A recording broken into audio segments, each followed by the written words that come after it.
今回の動画では、これまで謎に包まれていたゾルフィウスの正体を徹底考察します。調査と分析を進める中で、連鎖的に明らかになったのがバンバン5のジバニウム人、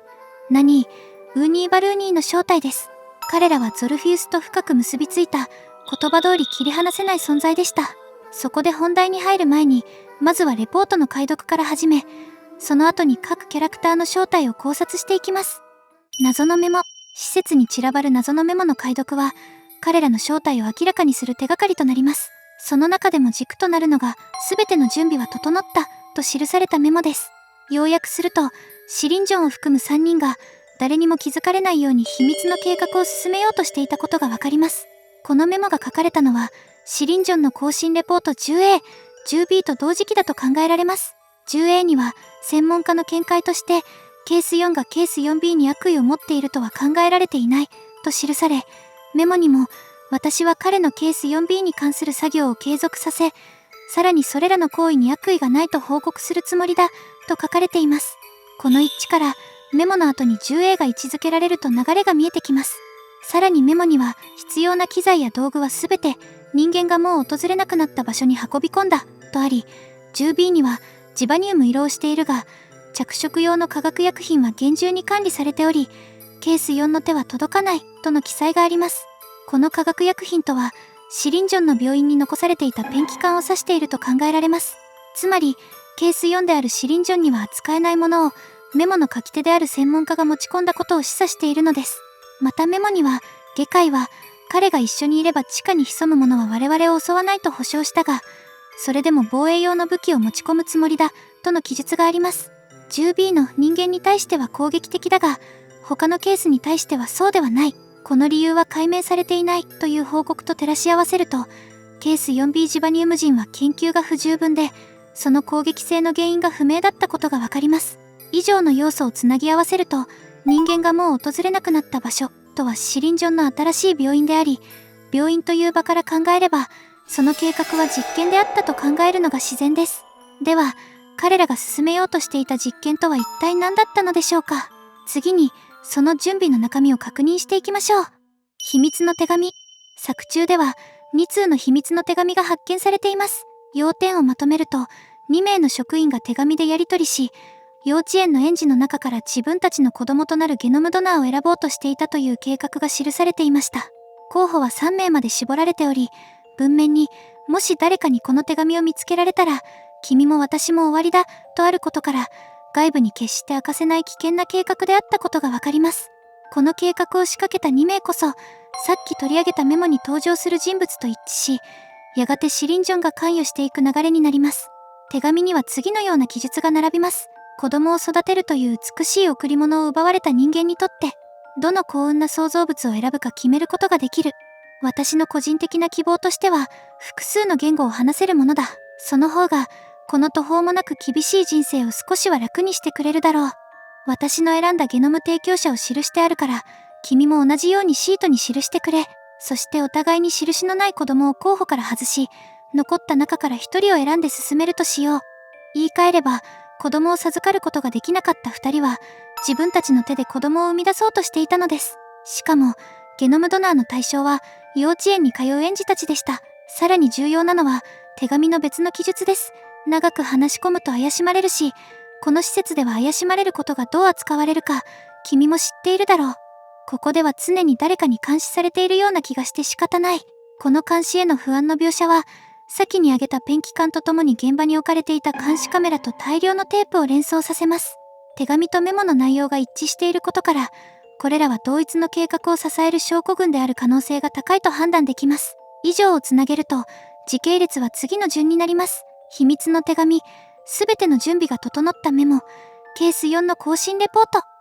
ウスマン・アダム。では、この一連の手紙やメモの書き手は誰なのか、その答えとして有力なのが、ウスマンです。ウスマンはバンバンのゲノムドナーであり、施設でドクターとして働いていました。これはバンバン本人やビター・ギグルアシスタントの言葉からも確認できます。では、なぜウスマンと特定できるのか、その根拠が、バンバン1で発見された飛行機の搭乗券です。このチケットは、ボールピットが崩壊し、すべてが終わりを迎えた、友達を連れてくる日に、幼稚園のあるカナダ、モントリオールから、スペイン・マドリードへ逃亡しようとしていたことを示唆しています。件名にはプレゼント・アット・チェックインとあり、チェックインで本人確認済みであることを意味しています。一方、先ほどのメモには3人の誰も別の場所にいると思われていない時を見計らって、そこに降りる時間を見つけなければならない。難しいが不可能ではないとありました。これはつまり、3人が同時にアリバイを成立させる時間を作る必要がある、アリバイ工作をしていたことを示しています。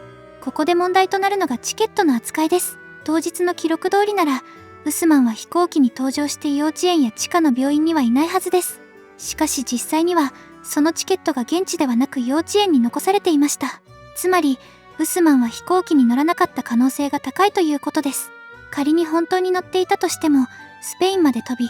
その後再び幼稚園に戻ってチケットを置かなければ、現地にあるはずの搭乗券がここに存在する説明がつきません。さらに、ゲーム冒頭で時計を進めると、ウェバリー・メイソンのチケットが置かれる場面が映し出されます。これと同じタイミングで、ウスマンのチケットも置かれたと考えるのが自然です。このことから、事故の後に子供たちと行動を共にしていたのがメイソンなので、動けることができたのがウスマンだけであり、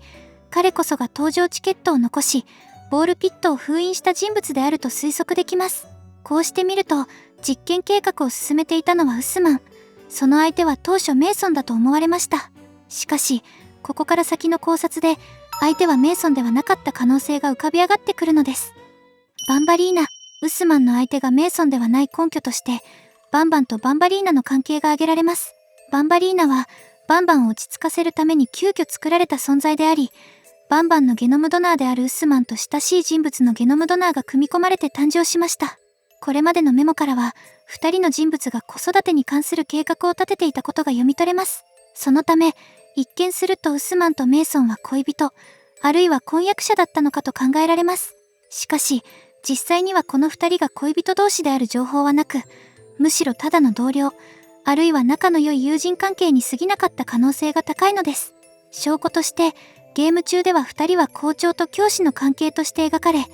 ビデオに映る誕生日ケーキの飾りでは、2人をかたどった人形をケーキごとバンバリーナ自身が払いのけるシーンがあります。さらにバンバンゼロでも、教師の人格を持つバンバリーナにはすでに教師であるメイソンのゲノムが含まれていることが示唆されており、バンバンに恋愛感情を抱く描写は一切ありませんでした。では、なぜバンバリーナは誕生日ケーキを崩したのでしょうか。それは、自分がバンバンの恋人役として都合よく作られた存在であると理解していたからだと考えられます。バンバリーナの性格はメイソンと密接につながっており、当然そこにはウスマンとの記憶も含まれています。だからこそ、恋人でもないウスマンがモデルとなったバンバンの恋人役としてこの世に生まれてきたことに憤りを覚えていたと解釈できるのです。また、この2人をかたどった飾りはブラシスタの作品大いなる誤算であることが判明しています。一応、英題は Never meant to be、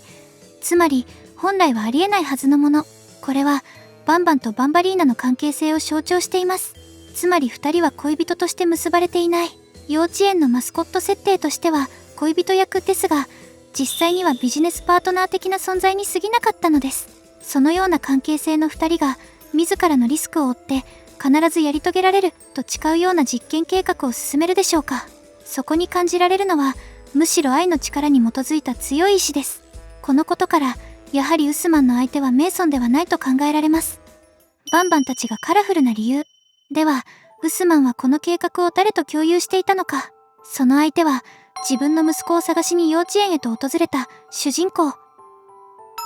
精神世界へと連れ込み、自らの思惑を語ったフリンです。つまり計画を進めていたのはフリンのゲノムドナー X とウスマンの2人でした。この2人は同性愛者であり、自分たちの理想の子供を作るための実験をシリンジョンを含めた3人で計画していたと考えられます。ここまでの情報量で混乱している方も多いかと思いますので、順を追って整理して説明します。まず、同性愛者とは、男性が男性を、女性が女性を愛する人のことです。日本ではまだ馴染みが薄いですが、海外では LGBT という言葉で広く認識されています。LGBT とは、人の様々な好きの形や性のあり方をまとめて表す言葉です。その中に同性愛者も含まれ、さらに多様な生き方を包括する意味を持っています。毎年、プライド月間と呼ばれる期間には、世界各地で LGBTQ+ の権利を啓発するイベントが行われています。実際、ポピープレイタイムでも虹色のハギーワギーを登場させ、これに参加しています。その象徴となるのがレインボーフラッグです。虹は様々な色が集まって一つになるもの。人もそれぞれ異なっていても、共に生きていけるという意味を込めて選ばれています。さらに近年では、これを進化させたプログレスプライドフラッグが登場しました。これは、差別や困難を抱える人々と共に進んでいくというメッセージを持っています。この色の象徴と、幼稚園に描かれた壁画のキャラクターたちの色を照らし合わせると、次のように対応します。バンバンの赤は生命、ジャンボ女子の緑は自然、オピラバードのピンクは女の子のトランスジェンダー、キャプテンフィドルズの薄紫は男の子のトランスジェンダー、バンバリーナの白はどちらでもないトランスジェンダー、バウンセリアの紫は精神、フリンのオレンジは癒し、スローセリーヌの黄色は光、トードスターの茶色は多様性、ナブナブの青は調和、ナブナリーナの黒は人種の多様性。こうして見ると、幼稚園自体が多様な性や価値観を取り入れる試みを行っていたと考えられます。その象徴として、実験体の表面に塗られたペンキが存在していた可能性もあるでしょう。さらに興味深いのは、搭乗券の発着地です。カナダとスペインはいずれも2005年に同性婚を合法化した国であり、2005年に合法化した国は、この2カ国以外には存在しませんでした。したがって、チケットそのものが同性愛を背景にした計画を暗示していた可能性も高いのです。なぜ不倫なのか、そもそもなぜ相手が不倫なのか、トードスターやビターギグルではなく、不倫であると特定できる理由は大きく分けて3つあります。1つ目の理由、声優の配置。フリンとバンバンは制作側からも特別に扱われています。ユーフォリックブラザーズの2人がそれぞれ声を担当しているのです。バンバンは弟のゲポ、フリンは兄のファリスがシリーズを通して演じています。このことからも、2人が物語における重要な実験体であることが強調されていると考えられます。2つ目の理由、フリン自身の発言。フリンには謎の計画を進めていることを示す発言がいくつも見られます。例えば、精神世界ではその目的を果たすために子供が必要だと語っており、子供の存在を不可欠と考えている点が、この秘密のメモの書き手と一致しています。つまり、このメモを書いた人物が不倫であることを裏付ける証拠となるのです。3つ目の理由、子供との関わり。秘密の手紙には2人が印をつけなかった候補者は除外した。残ったのは3人だけだと書かれていました。作中で不倫は実際に2人の子供と行動を共にしている描写があります。では、もう1人はどこにいるのでしょうか。その答えはカラフルな文字で書かれた子供のメモにあります。僕1人、穴の鳥と遊びたいけど、みんな僕を置いていった。みんなパーティーをしていて、僕だけ仲間外れ。メイソン先生は僕を見たけど、行ってしまった。この描写から、フリンと一緒にいたのは男の子、クレア、そしてメイソン先生であり、もう一人の子供ははぐれてしまったと推測できます。また、大人たちをどう扱うかは私が決めるが、少なくとも一人は生かし、正気を保たせるという記述から、この生かされた大人はメイソン先生だと考えられます。こうして、フリンと秘密の手紙が結びつき、やりとりの相手がウスマンだったことが浮かび上がります。ここまでを整理すると、バンバンのゲノムドナーであるウスマン、フリンのゲノムドナーである X。この2人は自分たちの子供を作るためにシリンジョンを利用して地下で実験を行おうとしていたと結論付けられます。ウーニーバルーニー、いよいよ実験体たちの正体について触れていきます。まず取り上げるのは、バンバン8の隠し部屋で初登場したウーニーバルーニーです。シリーズ恒例の隠し部屋は、重要キャラクターの登場の場として扱われてきました。したがって、このウーニーも例外ではなく、物語に深く関わる存在であると考えられます。そして、彼女はゾルフィウスとも強い関係性を持つキャラクターです。外見はほぼ人間に近く、お腹が大きければ大きいほど、ハグも大きいんだ、という言葉を残しています。この特徴は、彼女が母体としての役割を担うことを示していると考えられます。ウーニーの姿が他のマスコットよりも人間に近いことには大きな違和感があります。なぜなのか、それは、この計画において母親代わりの存在として作られた実験体だったからです。そのため、性別は女性に設定され、膨らんだお腹は妊婦としての役割を象徴しているのです。そもそも、シリンジョンはケース 4B をジバニウムから生み出し、その個体たちはシリンジョンを父と呼んでいました。この実験結果から、ウスマンたちは、ジバニウムから生命体を作り出せる可能性を見出したのでしょう。そしてさらに人間に近づけるため、母体役を人間に近づけた結果、ウーニーの姿となったと考えられます。男性であるウスマンたちには、当然ながら胎児を育てることはできません。だからこそ、自分たちの子供を育てる母体の役割をウーニーに託したのです。ジバニウム人、ウーニーがお腹を大きくして育て、そこから誕生したのがジバニウム人であると考えられます。その体の色はジバニウム特有のものを持ちながら、顔つきはどこか人間に近い。これまで登場してきた市民たちとは明らかに異なる特徴を持っています。この違いは、イラストやゲーム内の描写でも強調されており、通常とは異なる代理出産による誕生を裏付けるものだと言えるでしょう。つまり、他の実験体とは誕生の仕方そのものが違ったため、外見にも差異が現れたのです。バンバン5での具体的な活躍はまだ描かれていません。しかし、バンバン8までの展開を踏まえると、物語が終盤に差し掛かった今、この存在が子供としての役割を担う可能性が高いと考えられます。また、彼を他の怪物たちの中に置いておくことがどれほど危険かという言葉が示すように、バンバン7でプレイヤーに強烈な印象を残したジバニウムベビーは、もしかするとこの実験過程で生まれた失敗作だったのかもしれません。ナニー、謎めいたキャラクター、ナニー、その名前の意味は乳母であり、文字通り子供のお世話係としての役割を担っていることがわかります。成長速度の手紙にはこう記されています。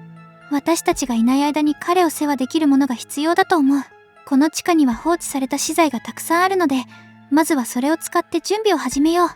この記述は、自分たちが頻繁に地下へ行けない状況を踏まえ、ベビーシッターを実験体として作ろうとしていたことを示唆しています。ここでいう放置された資材とは、ジバニウム製の実験体の残骸を指し、それらを再利用してナニーが作られたと考えられます。また、ナニーといえばスペイン語辞書を思い出します。これは赤ちゃんに多言語を習得させたいというフリンのゲノムドナー X の希望が反映されたものだと考えられます。さらに、ミス・ミミッカーも当初はこの子供の教師役として作られた可能性があります。実際、手紙の中には彼がどんな家に住める、どんな学校が彼を受け入れるといった記述があり、将来的に子供を学校へ通わせたい意図が読み取れます。ここで注目すべきはミス・ミミッカーのミスという呼称です。メイソンは子供たちからミス・メイソンと呼ばれていますが、トードスターからはミセス・メイソンと呼ばれていました。一般的にミスは未婚女性、ミセスは既婚女性に使われる継承です。ではメイソンはどちらだったのでしょうか。実は海外では既婚の教師であってもミスと呼ばれるケースが多く、ポピープレイタイムのミス・デライト先生などもその例に当てはまります。こうした背景を踏まえると、親の希望として子供を多言語に触れさせたいという思いがあり、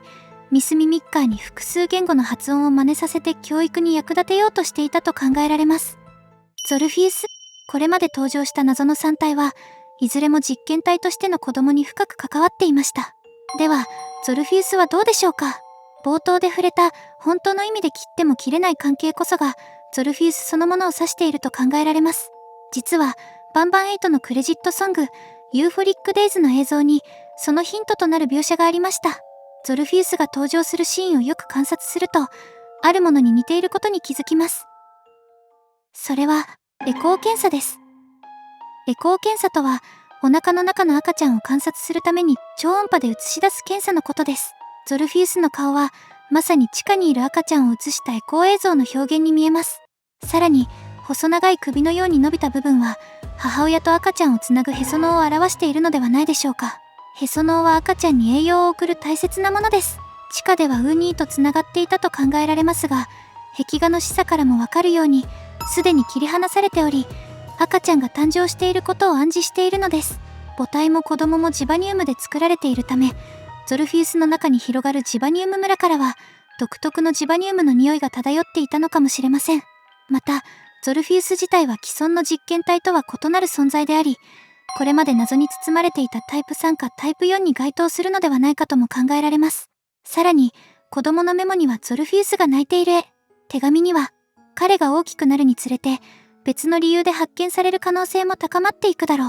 う。泣き声はますます大きくなる。これは、ゾルフィウスの泣き声が赤ちゃんの産声を象徴していることを意味しているのではないでしょうか。つまり、ゾルフィウスが地下から姿を現すこと自体が発見される原因になると心配されていたのです。そして最後に、主人公が廃幼稚園へ足を踏み入れた日について、なぜその日に誕生日ケーキが置かれていたのか、もしかするとウスマンとしてのバンバンが自らの子供の誕生日を祝おうとしていたのかもしれません。